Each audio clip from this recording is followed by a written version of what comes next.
Hello દોસ્તો, શિયાળાની ઠંડી ઠંડી ઋતુમાં શાકભાજીઓનું પ્રમાણ ખૂબ જ વધારે હોય છે અને એ પણ તાજી ભર્યું, અને એની અંદર પણ ઘણી બધી વેરાયટીની ભાજી આવતી હોય છે, જે બધી ભાજી આપણી હેલ્થ માટે ખૂબ જ સારી હોય છે. તો અહીંયા એ જ વિચારીને મેં પાલકના પુડલા બનાવવાનું વિચાર્યું છે, એટલે આજે મેં આ રેસીપી તમારી સાથે શેર કરી છે.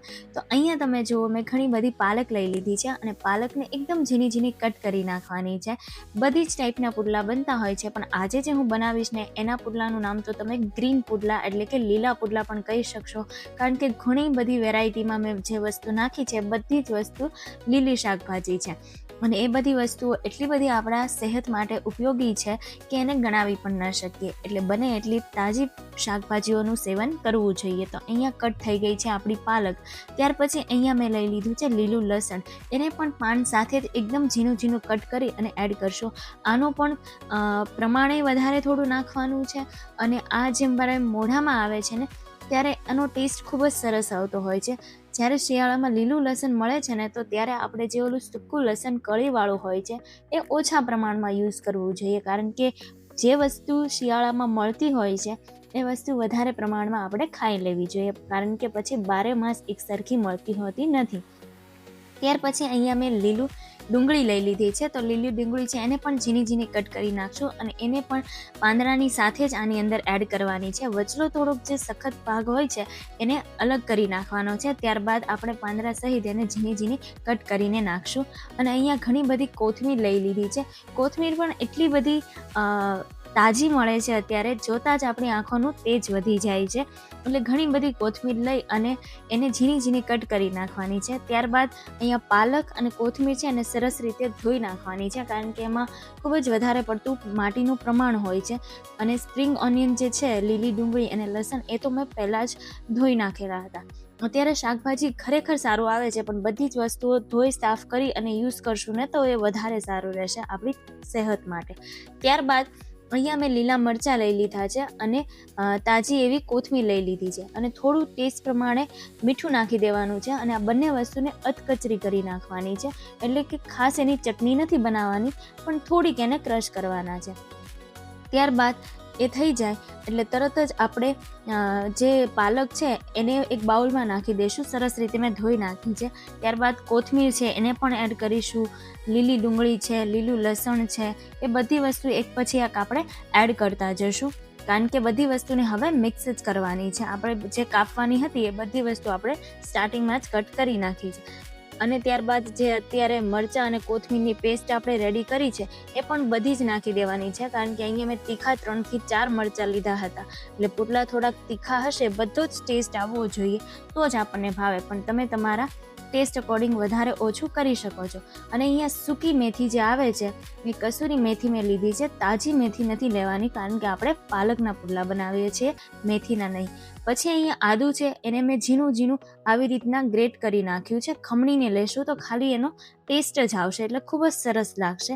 અને 1 ચમચી જેટલા અજવાઈન લઈ લીધા છે, અજમા, અને એને પણ આપણે હાથથી આવી રીતના મસળીને નાખશું તો એના ટેસ્ટમાં વધારો થતો હોય છે.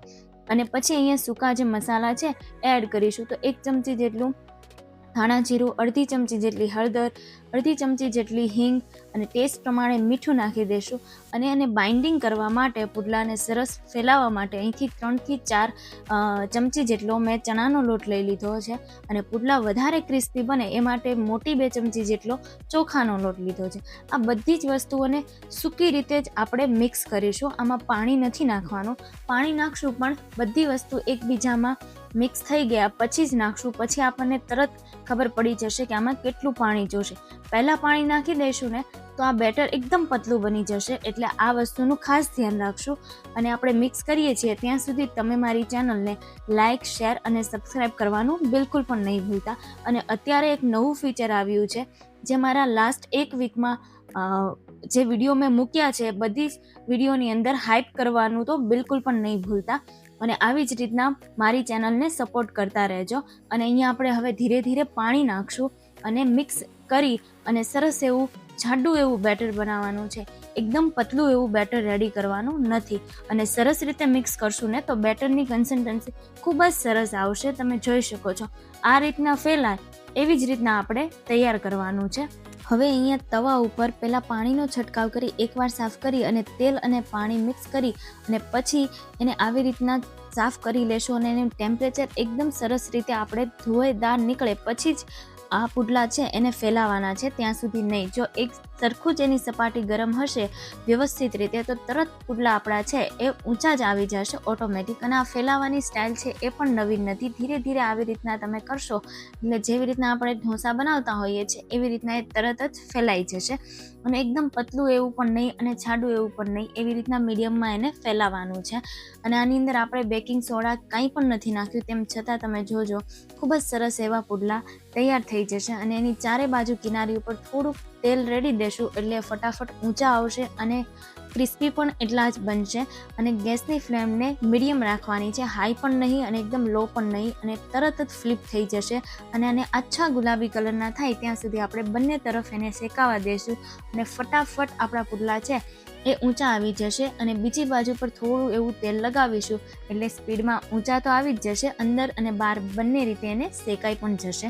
તો અહીંયા મારા પુડલા છે એ તૈયાર થઈ ગયા છે. આવી રીતના મેં બધા જ પુડલા એક પછી એક ફટાફટ તૈયાર કરી દીધા હતા. અહીંયા મેં પુડલાને ઠંડા ઠંડા દહીં સાથે સર્વ કર્યા છે. તમે મસાલા, ચા, સોસ તમને જે રીતે ભાવે એવી રીતના તમે સર્વ કરી શકો છો. પણ ખરેખર તો આ પુડલા ઠંડા ઠંડા દહીં સાથે ખૂબ જ સરસ લાગે છે અને મોઢામાં મૂકતાની સાથે જ આ પુડલા ઓગળી જાય છે. એટલે ખરેખર દોસ્તો આ પુડલાની રેસીપી તમે ટ્રાય કરજો અને કમેન્ટ્સમાં મને કહેજો કે તમને કેવી લાગી. અને આવી જ રીતના બધા જ વિડીયોને જોતા રહેજો. લાઇક, શેર અને સબસ્ક્રાઈબ કરવાનું તો બિલકુલ પણ નહીં ભૂલતા. મળીએ નવા વિડીયોમાં, ત્યાં સુધી ટેક કેર, બાય બાય.